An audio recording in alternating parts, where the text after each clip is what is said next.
Qui t'a dit? Qui vous a dit? Ce que je vais dire, si vous êtes religieux, vous n'allez pas comprendre. C'est pourquoi je parle à ceux qui sont matures. L'apôtre Paul dit, vous devrez être appelés des maîtres, mais jusqu'à présent, vous en êtes encore au lait. Donc, s'il vous plaît, les bébés spirituels qui vont m'écouter plus tard, les commentaires inutiles, laissez ça d'abord aller chercher la connaissance. Qui t'a dit que le manque de sanctification bloque les bénédictions?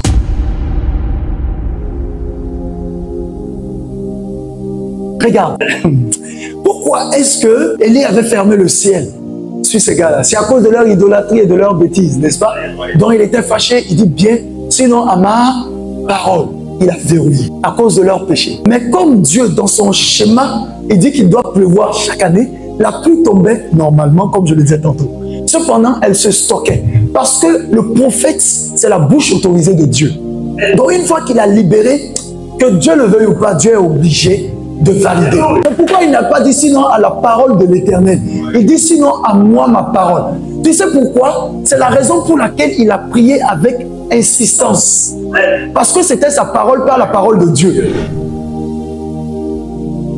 Si c'était la parole de Dieu, boum, boum, Seigneur, ouvre le ciel, boum.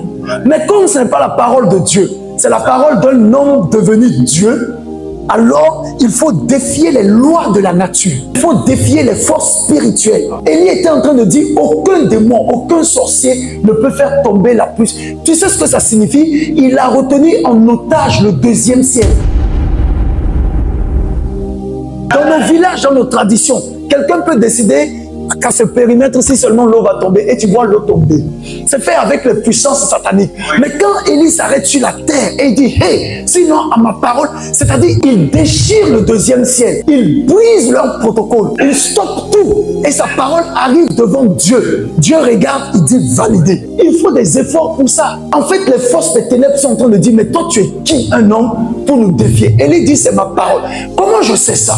Je sais ça parce que les gars étaient dans l'idolâtrie, dans la magie. Je sais ça parce que les gars étaient dans la sorcellerie, dans l'occultisme. Je sais ça parce que Satan régnait. Les prophètes de Baal, pourquoi on les appelle des prophètes? Parce que ceux qu'ils disaient arrivaient quand même.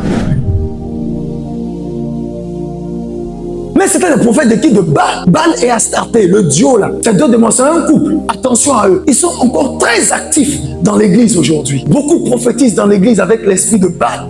Mais ils pensent que c'est le Saint-Esprit. Alors ce n'est pas le Saint-Esprit. Élie a défié Baal d'abord. C'est un règlement de compte terrible, la question du mont Carmel. Je l'ai enseigné ici. Ils défient leur divinité et ils viennent défier leurs prophètes sur la terre. Le problème, c'est quoi? C'est qu'il y a des anges qui accompagnent Élie. Donc, quand Élie libère la parole, ces anges se mettent à exécution dans le deuxième monde pour bloquer tout ce que le diable est en train de vouloir faire. Donc, il y a un combat sur la terre, il y a un combat au ciel. Et le big boss est assis sur son trône, il regarde avec satisfaction ce qui se passe. Mais le problème, c'est quoi? Cette bataille n'était pas une bataille de Dieu, en fait. C'était une bataille d'Élie. En fait, Dieu dit, Élie, vous gérez votre bataille de prophète à prophète. Nous, on gère ça entre divinités en haut. Dieu est sur son trône et puis les anges combattent avec les anges de Satan. Que le meilleur gagne. Et donc, Élie est obligé maintenant, pour ouvrir le ciel, de mener la même bataille. C'est ça pourquoi? Premièrement, c'est parce que c'est lui qui a libéré la parole. Mais deuxièmement, tu sais, Satan, c'est un fautif. Quand il a fermé le ciel, Satan s'est retiré, il a su qu'ils ont été vaincus. Le problème maintenant, il va dire, on verra quand il va venir ouvrir. Donc, quand il va venir ouvrir, qu'est-ce qu'ils vont faire? Ils vont vouloir se venger à l'ouverture pour dire que tu ne vas pas ouvrir. Maintenant, c'est nous qui allons décider. Donc, il est obligé de mener une deuxième bataille. C'est pourquoi la Bible dit qu'il a prié avec insistance. Et quand il mène cette deuxième bataille, comme la pluie n'a pas cessé de couler en son temps et en sa saison, selon l'agenda de Dieu, le ciel est très chargé, ça secoue, ça doit faire des dégâts. Donc il dit au roi, cours avant que la pluie ne t'arrête. C'est la même chose qui arrive quand tu te détournes de la parole de Dieu. Les bénédictions continuent de venir, mais elles restent suspendues. C'est ainsi que vous voyez souvent pendant des moments intenses de prière, d'autres vont dire, ah, nous avons vu beaucoup de cadeaux suspendus. Qui va décrocher ça? Il faut des Élie. Et c'est Élie là, c'est toi-même. N'attends pas qu'un prophète vienne déclarer sur ta vie. Frère, je te dis la vérité. On peut déclarer en passant, mais nous-mêmes, nous avons des choses à déclarer sur nos propres vies. Ce que j'aime faire avec ce ministère prophétique, je veux t'amener à être toi-même le prophète de ta vie et à ne pas être dépendant de moi. Tu sais une chose, Élie a demandé la permission de Dieu avant de pouvoir fermer le ciel, il a libéré la parole. C'est après qu'il a réglé le cas avec son papa. Et Dieu était d'accord avec lui, c'est pourquoi il prie en accord avec son père pour que son père libère encore. Tant que tu ne pries pas avec insistance, le ciel ne peut pas s'ouvrir. Et si le ciel est en train de s'ouvrir, que ça te trouve déjà en bonne position. Parce que je vais vous dire, il y a des bénédictions qui ne viendront jamais sur vous si vous n'êtes pas à l'endroit où Dieu vous voulait et avec la personne que Dieu vous veut. Regarde Abraham, dès que Lot est parti, Abraham a été béni. Lot était l'obstacle spirituel de la bénédiction. Comment je sais? Demande-moi. Luc 10. Sodome et Gomorrhe, ils étaient tranquilles. Hein? Leur malheur est arrivé quand Lot est rentré chez eux. Tu n'as pas compris. Sodome et Gomorrhe existaient déjà avant qu'Abraham n'arrive dans cette ville. Et leurs péchés s'accumulaient. Et à cette époque, à chaque fois qu'il faut un péché, en grammaire, on mettait virgule. On met vol, virgule. Adultère, virgule. Homosexualité, virgule. C'est qu'on cite. C'est ce que Dieu dit quand il descend. Il dit, je viens entendre ce qu'on m'a dit. Si Sodome et Gomorrhe sont vrais. Donc il y avait beaucoup de virgules. Mais quand l'autre est arrivé, on a mis point final.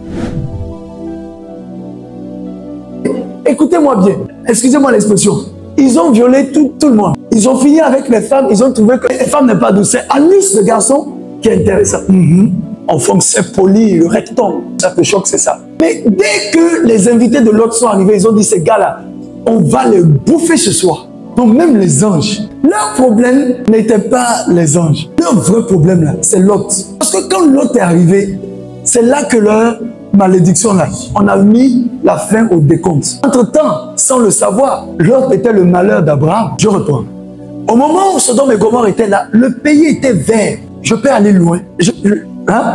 On descend encore. Qui t'a dit? Qui vous a dit? Ce que je vais dire, si vous êtes religieux, vous n'allez pas comprendre.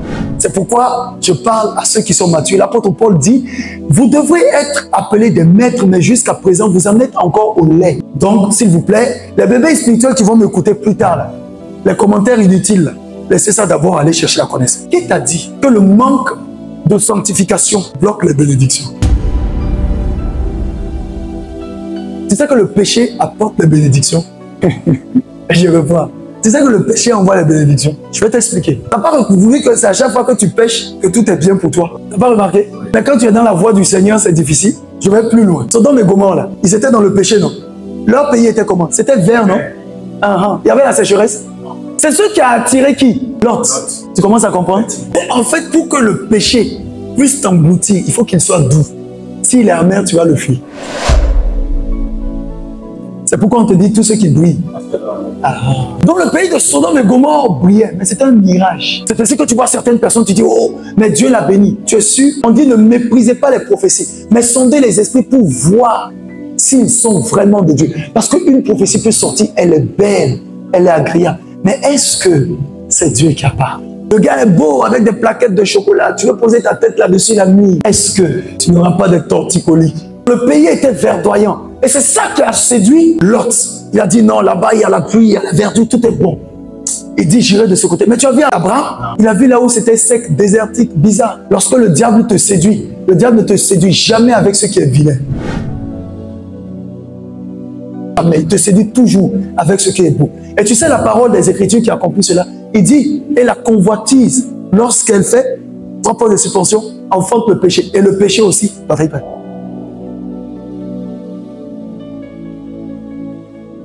Car le salaire du péché, écoutez bien, le don gratuit de Dieu, c'est quoi?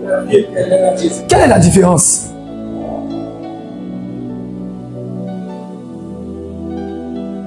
On reprend le verset. Car le salaire du péché, mais à quel moment on parle de salaire?